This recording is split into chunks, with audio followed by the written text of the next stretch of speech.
네, 여러분 안녕하십니까? 골든 리걸 마인드의 제일입니다. 오늘은 그 소장 작성 그 11번째 시간이 되겠습니다. 지난 시간에는 소장 청구 취지 중에서 청구 취지 문장의 어순이 어떻게 되는지 하고 그 다음에 문장 구조는 어떻게 되는지를 살펴보았습니다. 청구 취지의 문장 어순은 주어, 상대방, 목적어, 행위 이 순서로 된다고 했었고요. 구체적으로 예를 들면 주어 피고는 원고에게 돈을 지급하라 라는 형태로 문장이 구성된다고 말씀을 드렸습니다. 그리고 돈 부분은 원금과 이자 부분으로 구성된다고 했었고요.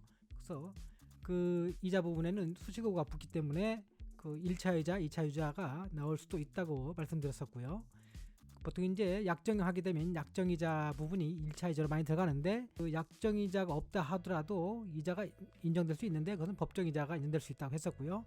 그래서 일반인들 사이에 있어서는 민사상 법정이자가 5%로 인정될 수 있다고 했었고 상인 간의 거래에 있어서는 상법상 법정이자가 6%가 인정될 수 있다고 말씀을 드렸습니다.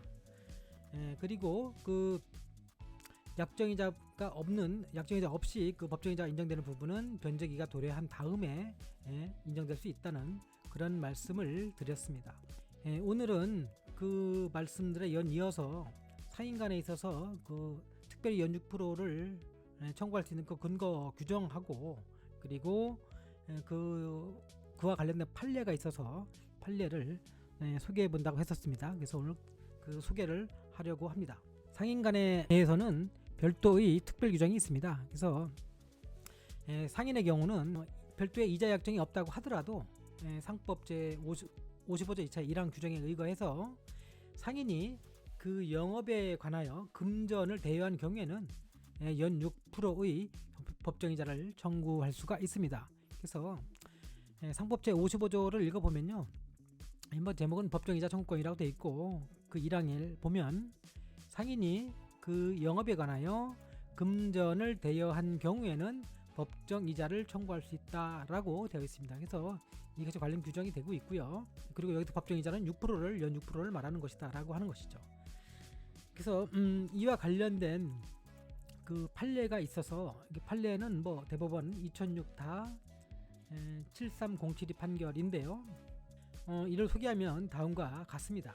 이 판례의 요지는 상인간에서 금전 소비 대차가 있었음을 주장하면서 약정 이자의 지급을 구하는 그런 청구에는 약정 이자율이 인정되지 않는다 하더라도 상법 소장에 법정이자 지급을 구하는 취지가 포함되어 있다고 보아야 한다라고 하는 내용입니다. 그리고 대여금에 대한 약정이자의 지급 청구에는 상법 소정의 법정이자의 지급을 구하는 취지도 포함되어 있다고 보아야 하므로 법원으로서는 이자 지급 약정이 인정되지 않는다 하더라도 곧바로 이 청구를 배척할 것이 아니라 법정이자 청구에 대해서도 판단해야 한다라고 본 것입니다. 그래서 그 판결 내용을 원문 내용하고 같이 살펴보도록 하겠습니다. 그래서 이 내용 요지는 이렇게 되어 있는데 그 설명을 좀 하기 위해서요. 이 판결 원문을 화면에 띄워놓은 채로 보시면 되겠습니다. 그 판결 원문 다 보고 싶으신 분들은 화면을 잠시 정지시켜 놓고 원문을 읽어보셔도 될 것 같습니다. 이 판결 원문 중에서도요. 보통 이제 대법원에 상고를 하게 되면 상고 이유를 적게 되어 있습니다. 그래서 보통 상고 이유 제1점, 제2점, 제3점 이런 식으로 이제 상고 이유를 적게 되어 있고요. 그리고 상고 이유가 될 수 있는 것들이 보통은 이제 법리 오해, 그다음에 심리 미진, 채증 법칙 위반, 그다음에 판단 유탈, 이런 것들이 있을 경우에는 상고 이유로 들어서 상고가 인용될 수 있는데요. 이 사안 같은 경우에는 판단 유탈을 그 상고 이유로 받아들여서 파기시켜서 제2심 법원으로 되돌려 보냈던 그런 사안입니다. 그러면 이제 어떤 내용에 대해서 주로 이제 그렇게 했는지 살펴보면요. 이 대법원 판례 요지 대략적인 사안은 이런 사안입니다. 원고하고 피고가 서로 이제 회사이고요. 그래서 이제 상인인 것이죠. 그래서 원고가 뭘 주장했냐면 대여금 계약이 체결된 적이 있다라고 하면서 대여원금을 청구하고 그다음에 약정이자도 우리는 체결한 바가 있다라고 하면서 약정이자를 연 10%를 청구했습니다. 그리고 이제 소장부번 송달 다음 날부터는 지연손해금을 청구할 수 있기 때문에 그 지연손해금도 추가로 청구를 했던 것이죠. 그러니까 원금하고 약정이자 지연손해금 이렇게 청구를 했던 사안입니다. 이 사안에 대해서 그 제2심 법원은 그때 고등법원이었는데 2심 법원은 약정이자 청구 부분은 입증이 안 되었다는 이유로 기각을 했던 사안입니다. 즉 원고가 주장하는 대여금 계약 체결 사실을 인정하겠다. 그런데 약정이자 청구 부분은 입증이 안 되었기 때문에 그 부분은 인정할 수 없다. 그래서 그 부분은 기각시키고 나머지 그 지연손해금 부분 그 부분만을 청구를 인용해 준 사안입니다. 그러니까 이거에 대해서 상고가 이루어졌고요. 대법원은 상고를 하였는데 그 이에 대해서 이제 대법원은 상고를 받고 이제 어떻게 판단했냐면 약정이자를 청구했다는 것은 상법상 법정이자를 청구하는 취지가 포함되어 있다고 보아야 한다는 것입니다. 즉 약정이자 10% 청구했냐? 그렇다면 그 속에는 약정이자만 청구한 게 아니라 법정이자인 상사의 법정이자인 연 6%그 이자를 청구하는 것도 포함되어 있다 이렇게 본 것이죠. 그에 따라서 원고의 이자 청구를 아예 배척할 것이 아니라 원고의 법정이자 청구에 대해서도 판단했어야 한다라고 하면서 제2심 법원으로 파기환송한 것입니다. 즉 뭐냐면 원고가 약정이자 10%를 청구했기 때문에 거기에는 상법상 법정이자인 연 6% 이자 그것도 청구한 거로 봐야 된다는 것이죠. 그래서 연 6% 약정이자 부분을 만약 기각한다고 하면 남아있는 부분은 그러니까 상법상 법정이자 부분이 남아있기 때문에 그 부분이 성립하는지 안 성립하는지 그 부분을 인용할 수 있는지 여부를 판단을 했어야 되는데 이 부분은 판단조차 하지 않고 바로 이제 전체를 약정이자를 다 기각했기 때문에 그 부분에 대해서는 판단을 하지 않은 판단 유탈이 있었다는 것이죠. 그래서 이 부분에 대해서 다시 판단을 하고 하면서 제2심 법원으로 되돌려보냈던 그런 사안입니다. 그래서 이 대법원의 그 판례 태도를 알 수 있는 건 뭐냐면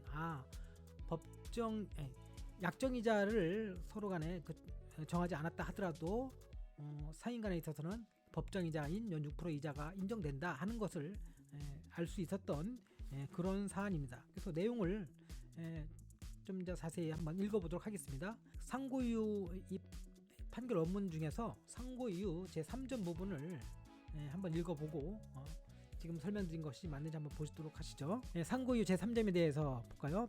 상법 제55조에 의하면 상인간에서 금전의 소비대차를 한 때에는 대주는 법정이자를 청구할 수 있는 것이고 상인간에서 금전 소비대차가 있었음을 주장하면서 약정이자의 지급을 청구하는 경우에는 약정이자율이 인정되지 않더라도 상법 소정의 법정이자의 지급을 구하는 취지가 포함되어 있다고 보아야 할 것이다.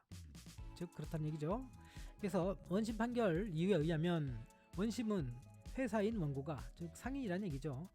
회사인 피고에게 18억 6,100만 원의 대여금 채권을 가지고 있음을 인정한 다음 위 대여금에 대해서 연 10%의 비율에 의한 약정이자 및 지연손해금의 지급을 구하는 원고의 청구에 대하여 이자 지급 약정이 체결되었음을 인정할 증거가 없다는 이유로 배척을 하고 다만 이 사건 소장 송달 다음날 이후에 지연손해금 청구만을 인용하였다. 그러나 앞서 본 법리에 비춰볼 때 원고의 위 이자 지급 청구에는 상법 소정의 법정이자의 지급을 구하는 취지도 포함되어 있다고 보아야 할 것이므로 원심으로서는 원고와 피고 사이에 이자 지급 약정이 체결되었음이 인정되지 않는다 하더라도 곧바로 원고의 이자 지급 청구를 배척할 것이 아니라 원고의 법정이자 청구에 대해서도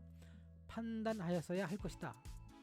이 원심 판결에는 이 점에 관한 판단 유탈로 인하여 재판에 영향을 미친 위법이 있다. 이렇게 대법원이 판단을 했다는 것입니다. 그래서 이거로 알 수 있는 건 뭐냐면 상인 간의 거래에 있어서는 특별하게 이자 약정은 않더라도 요 불어의 법정이자를 청구할 수 있구나 하는 것을 이 판례를 통해서 알 수 있었습니다.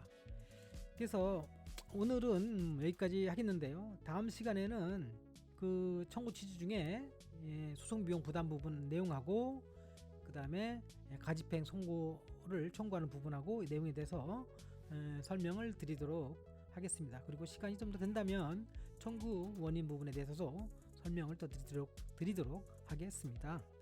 그래서 오늘 긴 시간 들어서 감사합니다. 그리고 영상 제작을 위해서 도움이 될 수 있도록 좋아요와 구독 해주시고 그 다음에 알람 설정까지 해주시면 감사하겠고요. 다음 시간에 또 새로운 내용으로 또 찾아뵙도록 하겠습니다. 긴 시간 들어주셔서 감사합니다. 안녕히 계십시오.